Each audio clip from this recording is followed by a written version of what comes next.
American history and culture is so rich and diverse, with all types of people and cultures contributing to its growth and development. However, when we think of U.S. civil rights history, we primarily think of it in a Black-white dichotomy. Well, today I am talking with museum professional and public historian Dr. Sarah Zenaida Gould about the importance of expanding our understanding of U.S. civil rights history. We do this by including the historical narratives of other marginalized groups and communities.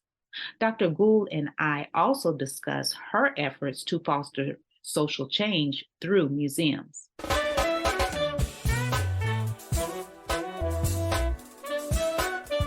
Welcome to the Empowerment Zone with Ramona Houston, where we zone in on Black and Brown relations and our journey to empowering our communities. Dr. Gould is the Executive Director of the Mexican American Civil Rights Institute, which is based in San Antonio, the cradle of the Mexican American Civil Rights Movement. Enjoy our conversation and see show notes for more information about Dr. Gould and the Mexican American Civil Rights Institute. As always, please subscribe to the Empowerment Zone podcast and give us a rating on Apple Podcast. Your support will ensure that we continue our journey in empowerment and impact. Thank you. Enjoy our conversation.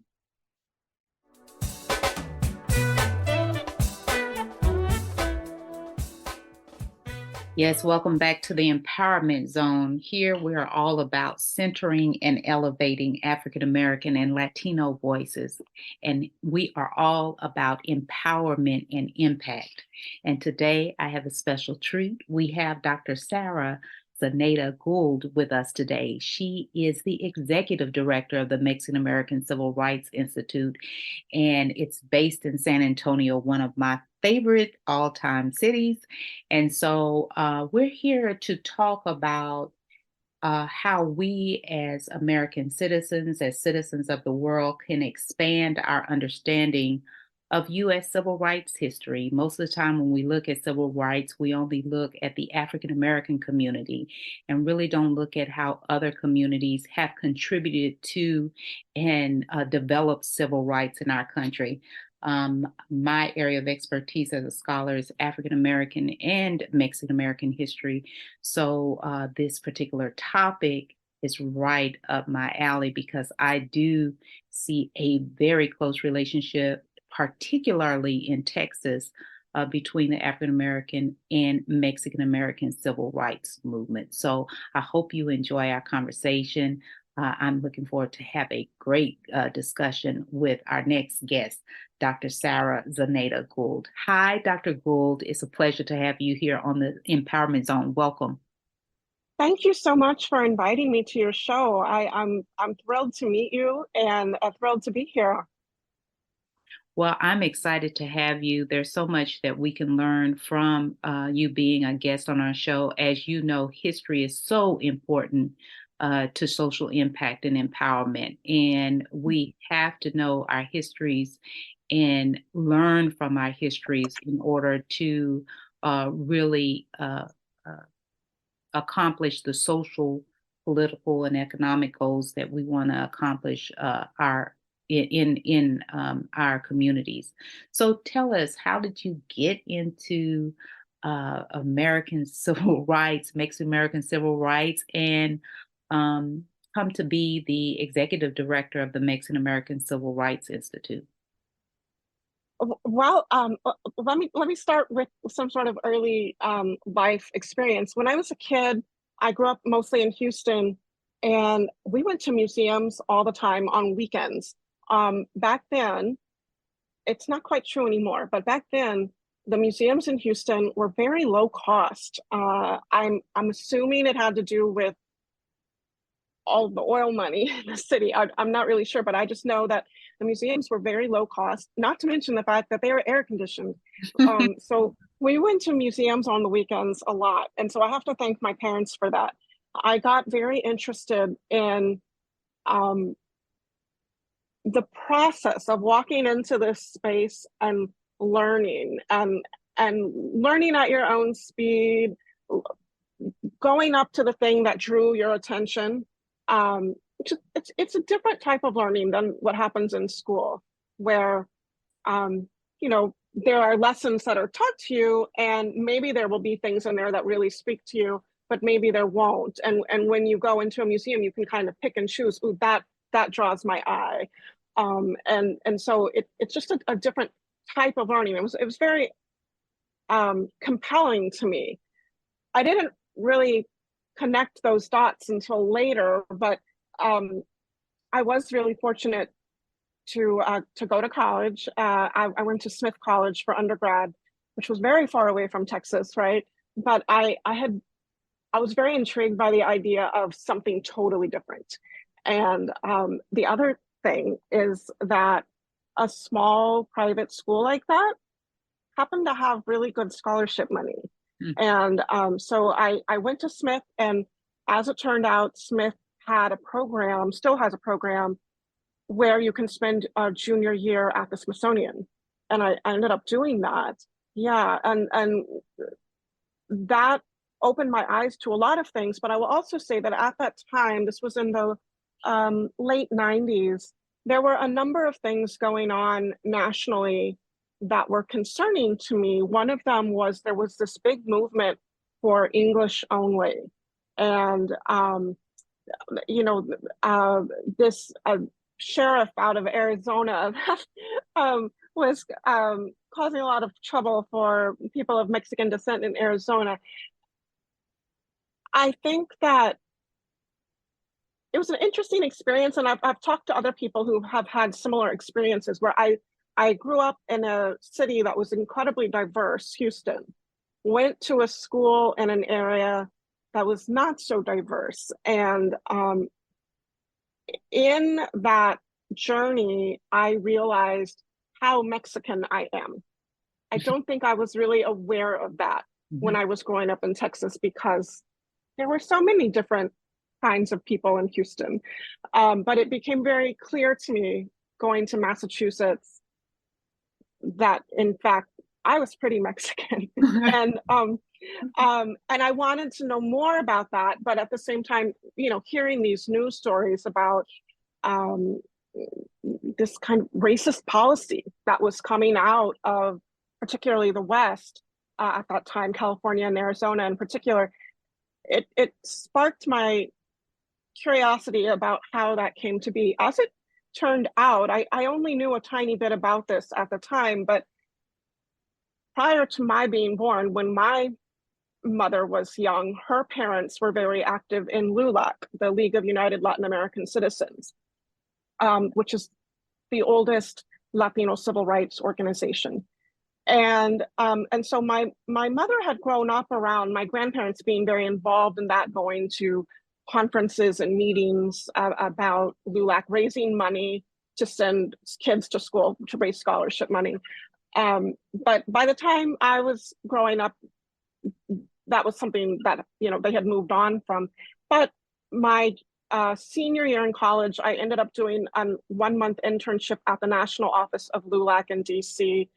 Got to see how the policy work they were doing was, yes, important, but it was also incredibly slow moving. Those lawsuits would last 10 plus years, right, to create change at this snail's pace. And so going back to my experience in my junior year at the Smithsonian, I started thinking about how do you create change in a way that's not as slow as the court system?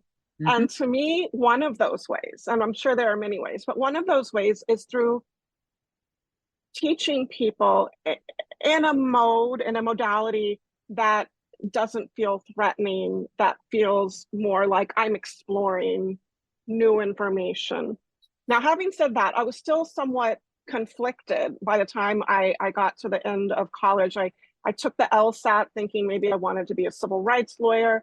Some of the best advice I ever got from my college advisor was, why do you have to decide right now? And so I went and I got a job, and I actually ended up working in fundraising for a nonprofit. The first nonprofit I went to work with was in the Lower East Side of Manhattan, a very Latino community, and it was an alternative to incarceration program for nonviolent drug offenders. My apologies.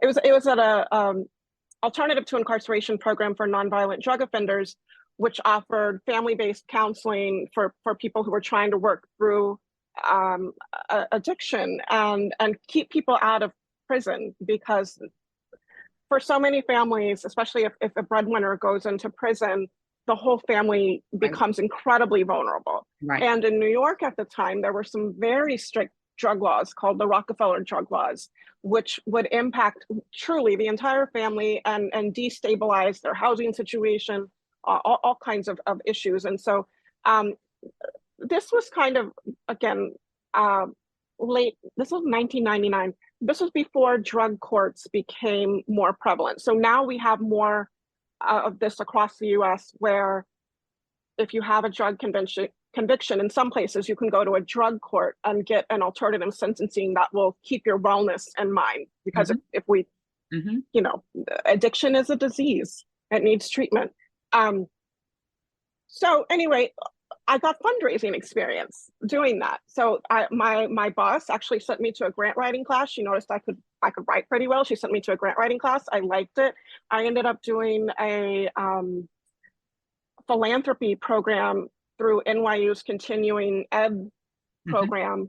But I also, during that time, I made my decision. And my professor at Smith had been right. I didn't need to make the decision right away when I graduated from college, that it would eventually come to me. And I did decide, I do want to go into museum work, because I really did feel like that was where you could make people, you know, sort of experience history in a fun way, experience the past where maybe we have made mistakes and missteps, and why did we do that, and how could we course correct, you know, even now? How do we do that? How do we create the future we want? And so I went back to grad school. While I was in grad school, I did several internships and fellowships at museums to get some more museum experience. When I graduated, I moved back to Texas and got a job here in San Antonio at the Institute of Texan Cultures, which is a museum that specializes in the histories of the different cultures that make up Texas, which was in many ways perfect for me, because my master's and my PhD, the idea was, they're all in America, all my degrees are in American studies, but I was really interested in comparative ethnic studies, and how do we interact with each other, different groups, how have we worked together, how have we worked against each other, how do we course correct that? And so I was there for 7.5 years, and eventually left to help a local nonprofit get a community museum off the ground. I was there for 2 years. The pandemic hit, and MACRI, the Mexican American Civil Rights Institute, was an organization on whose founding board I was a member, and they needed to find an executive director, and they asked if I would consider doing it. So that's how I got here. I love that journey in that, you know, you're in the process of figuring out, how can I make change? How can I institute change? And then being able to flow to experience different types of internships, in experiential learning programs that really directed you into the space of doing museum work. Yeah, and I will also just say that I think a big influence on me growing up was popular culture, just watching TV and movies. And one of the things that I found so compelling about museum work is that when you go into museums and you see these, particularly history museums, and you see these objects from the past, oftentimes those objects are things that you encounter, at least in my case, encountered through TV or movies, or even through family stories. And so you start to make a connection between this physical thing and some bit of knowledge, but then from there it can really grow into, well, what else can I know about this? And to me, museum work or even just the process of visiting a museum that I've never been to before, it's a little bit like being a history detective and learning these things about the past. And I find it so fun. So I hope that there are ways we can engage more people with history, because I don't think history is something that we should ever see as a threat. I think that's something that is so relevant in our moment, and it's not new, but this idea that some people want to control the historical narrative, I think that's something we have to be so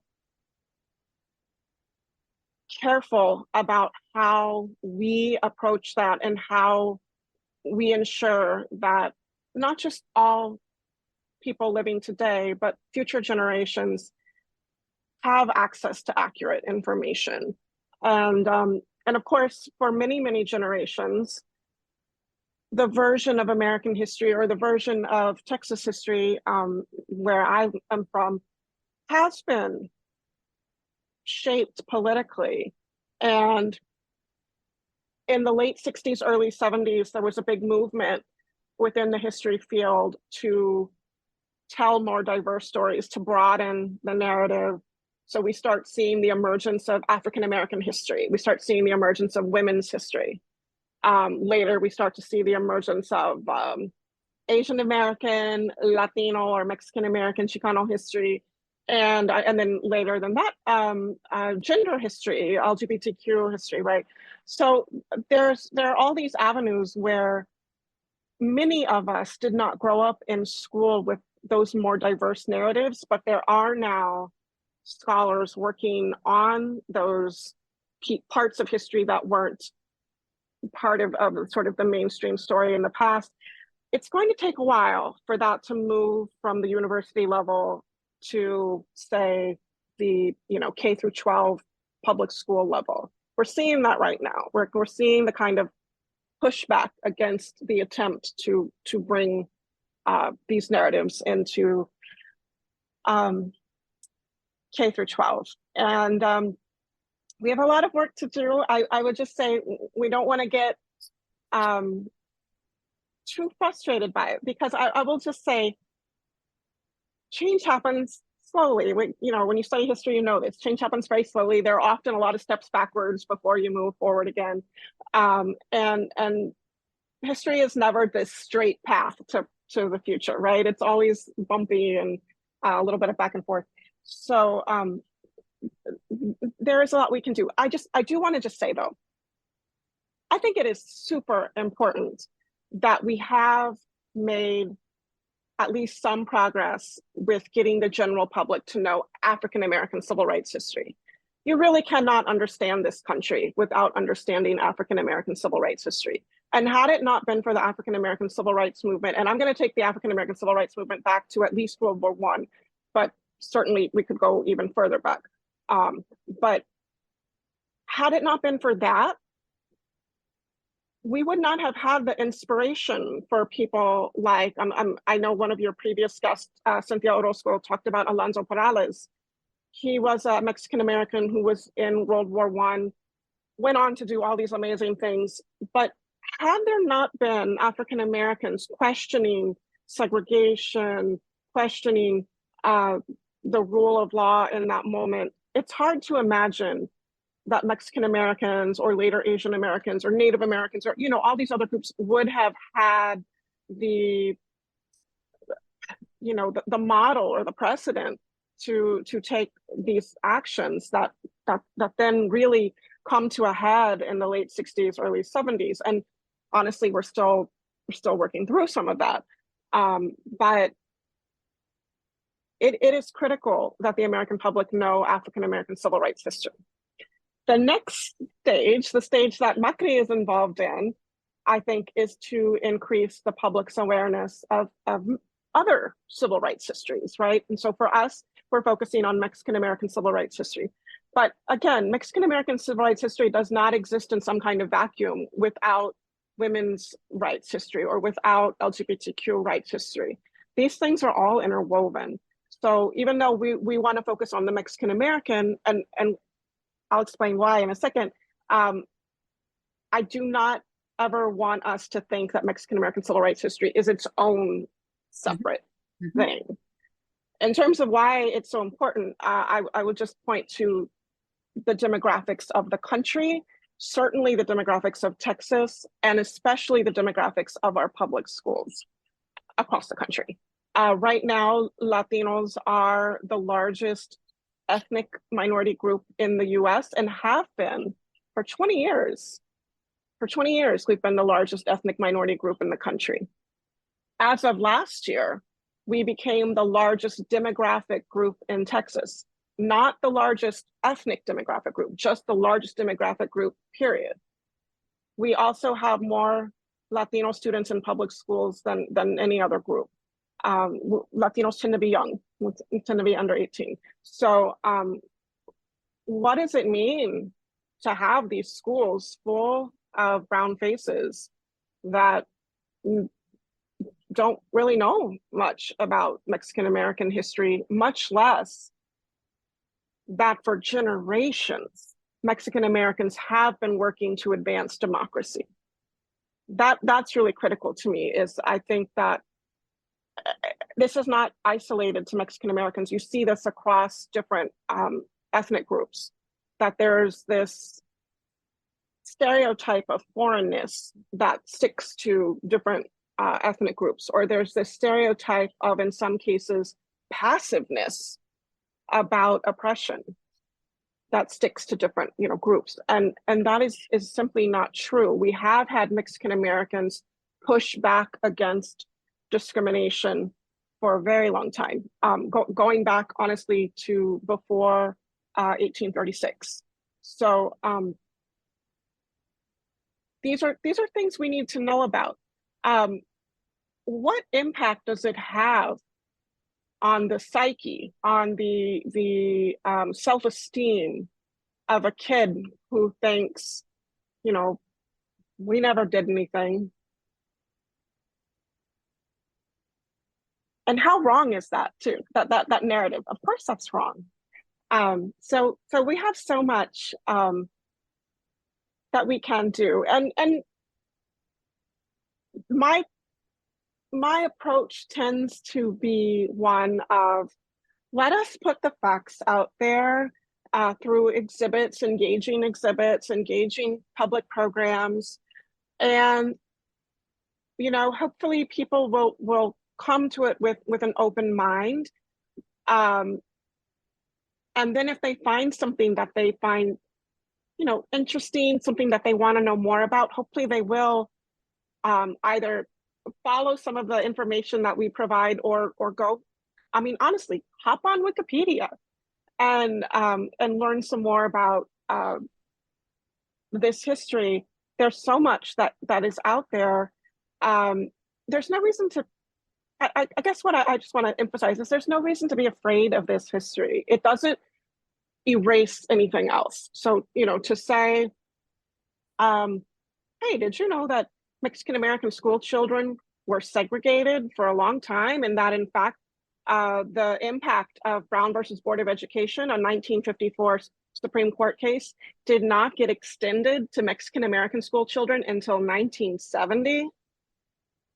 That's just facts, but it helps you better understand the situation in Texas and helps you understand why it's been so hard for Mexican Americans to claw their way up into the middle class.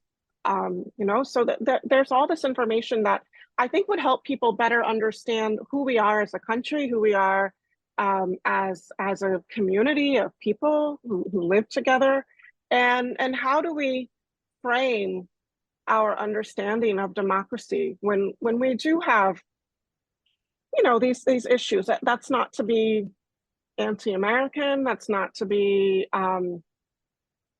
I don't know, it's just simply helping people see the wider story. I so agree with you in your assessment. When we look at American history, it is the way it's been told thus far. It is distorted. history. And the reason it's distorted history is because it has omitted so many other histories, right?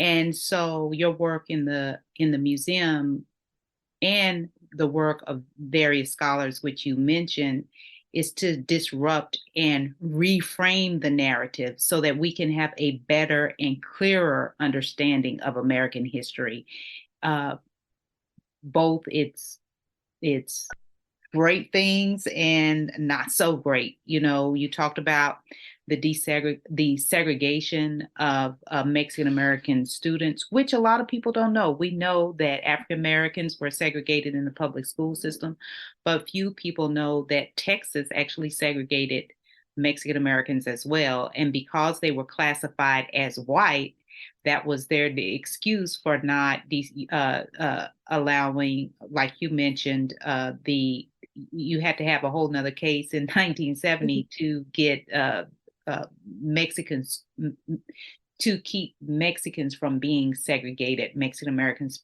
from being segregated in the public school system. So it's a very complex story that needs to be told. And more so, as you stated, that people are very much influenced by their histories. And you talked about the impact on the psyche of young people, and I would even say adults, when you don't really have a clear understanding of your history, or you've embraced the various stereotypes that you've been exposed to because you don't know anything else exists. Um, you know, you talked about change and how change happens at a snail's pace in the US. And it's true. When you look at how many years it takes for lawsuits and, you know, the changes that we make, even if you look at desegregation, this topic we were just talking about, you know, the Brown decision was in 54, but it was all deliberate speed versus a specific date, you know, for desegregation. So my question to you is, in the process of creating change, how do you feel? Do you feel that museums have actually instituted a faster pace? Or do you think it's still kind of a slower pace to change when you look at the impact of museums on change? Yeah, I think it has to do, you know, some museums have been very successful. Some museums are getting there, but I want to just share one anecdote here. So a few years ago, the Smithsonian opened their National Museum of African American History and Culture. It was one of the most anticipated museum openings of probably our lifetime. And you know, it was a museum that took 20 something years to bring into existence. And you know, not only was it very expensive, but there had to be an act of Congress to approve it and all of these steps. When it opened, as folks may remember, it was so popular that they had to have a timed ticketing system so that you could get access. It inspired a huge uptick in what we might call African American heritage tourism, where African American families would schedule trips with their family, with their church, with their, you know, neighbors, to go to DC to see this museum. And because it was so popular and because it was hard to get to, either because of the limited tickets or just the expense of going to DC, there was spillover. Mm-hmm. So that African American museums across the country saw an uptick in visitorship when that museum opened. Mm-hmm. You know, people were like, "Oh, wait, there's a museum here in my community that's an African American museum. Let's go there." Mm-hmm. And the really great news is that visitorship has continued. So last summer I went on a road trip and visited about a dozen African American civil rights museums in Memphis, Alabama, Mississippi, and Atlanta.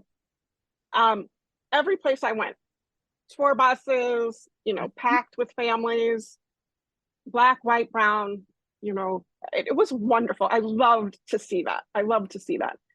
I think um, I think it would be very hard to imagine that any families that went to either the Smithsonian's African American Museum or any one of those civil rights museums in the South, I think it would be very hard for them to leave that space without saying, "Huh, you know, that this is real American history, and this is history that we're still grappling with today." You know, that this none of those museums necessarily end with, and now we all live happily after ever after, right? Um, right. In particular, there's this museum in Montgomery. Yes. Uh, Yes. that you know what I'm talking about. Yes. That that The lynching museum. yes. It takes you through the history of the Mhm. um, uh, passage across the Atlantic Ocean, enslavement, and then it makes a connection to incarceration today Yep. and the obscene incarceration numbers in our country. It does give you a little bit of hope, I think, at the end where you end in this art gallery, and so you can see a combination of beautiful art, but also some art that's about some very difficult subjects. Um, but I think that I just, again, I don't know how you can go to any of those museums and think, okay, well, everything's good now. But instead, I really think they do open your mind to, wow, how did we ever justify that in the land of the free, right? How did we ever justify that? How do we come to terms with that, and how do we make the world, the nation that we want to live in? I'm very hopeful that in a few years, the Smithsonian is going to be opening the National Museum of the American Latino. I'm very hopeful that that museum is also going to create an interest in Latino history. Right now, believe it or not, there are over 35,000 museums in this country, and only about 24 focus on Latinos. The majority of them are art museums, which that's lovely, but there's not a lot of opportunity for the public to go into a museum setting and learn about Latino history. So that Smithsonian Latino Museum is going to be very important for that. But I also hope it will create spillover interest in, well, okay, we're in Texas where the majority of people are Latino. Where do I go and learn Latino history? Same thing in California, right? Same thing in places like Chicago and Mhm. all over the US. We're everywhere. But it is going to take a few years for us to grow into that thing. We are turning 4 on May 29th. In those 4 years, we have focused primarily on creating virtual programs and we have a virtual exhibit up.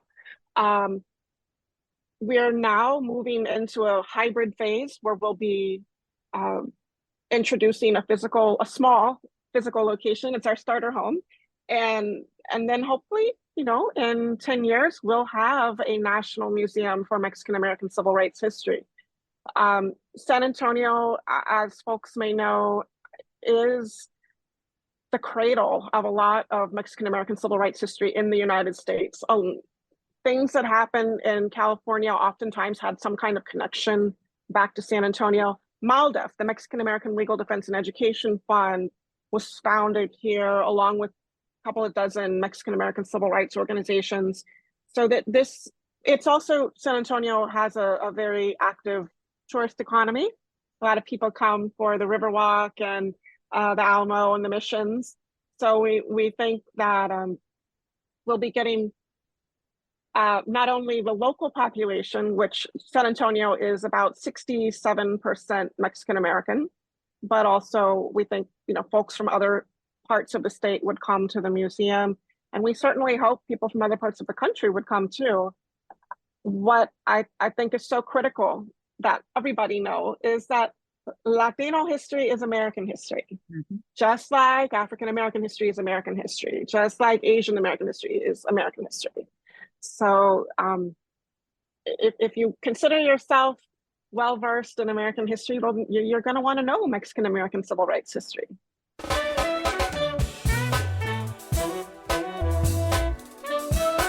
So, Dr. Sarah Zenaida Gould, we're big advocates for higher education here.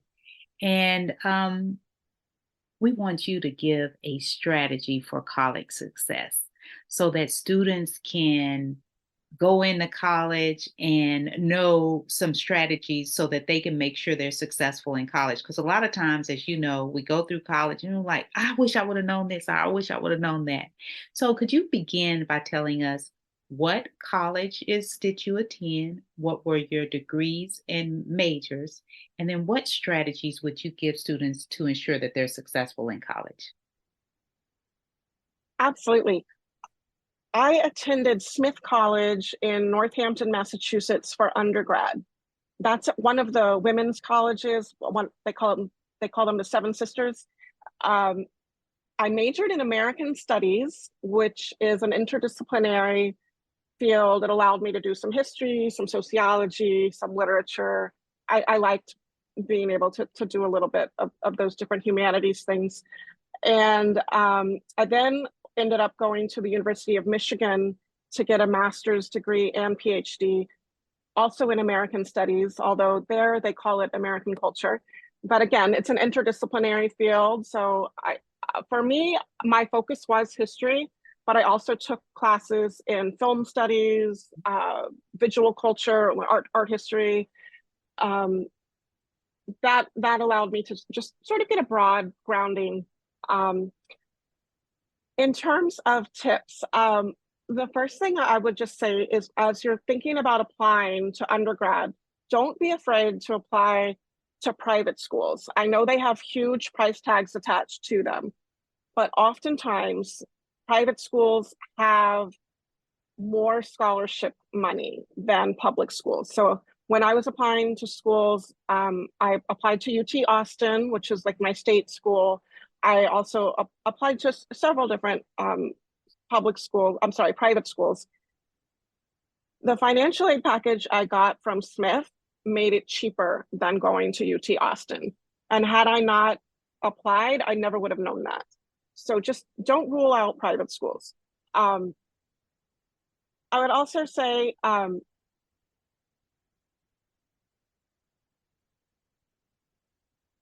there are books, guidelines, websites about note taking. Really do read those, because I think that that's one of the things that I didn't really know when I got to college. I didn't know how to really take effective notes. I was one of those people who underlined almost everything. That's not helpful. It's not helpful. Um, if you need to know what is really important and you've underlined half the book, that's not helpful. So there are guides that you can find about how to take effective notes, and I would just really recommend doing that, because probably, at least in my case, nobody ever taught me. So it was very trial and error for me, and I wish I had known that. Um, in terms of grad school, I got really lucky. I applied to multiple schools. I ended up going to one that had a graduate student union, labor union. Mm. And honestly, when I made the decision, that did not factor in. But in hindsight, that was such a good decision. I got health insurance. I got dental insurance. Not every grad school offers that. And it was my labor union that made sure we had those things. So not every graduate program that you might be attracted to is going to offer that, but if they have it, that's a big plus. These are excellent strategies. This is great advice. And actually, these are three pieces of advice I haven't heard on the show yet. To apply for private schools. Private schools have a lot of scholarship money. And so don't mark out those, even though they have a high price tag attached to them. Make sure you consider those as options too. Learn about how to take notes. That is vital. A lot of students don't know how to take notes when they're in college. And I'll add a piece of advice to that. They say it's better to write notes, that you learn what you write versus typing notes. So that's a good piece of advice.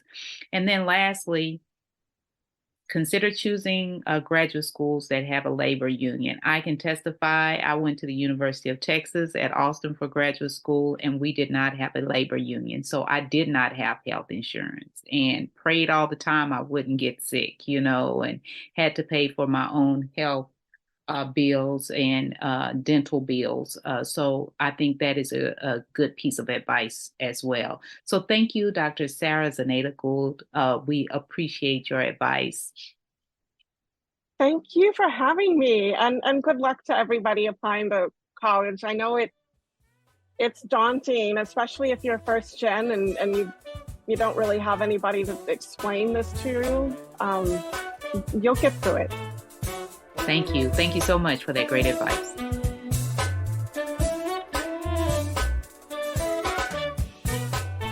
A special thank you to the incredible team of the Empowerment Zone. Terry Gully, theme song. NADWorks, digital support, and of course, our featured guest.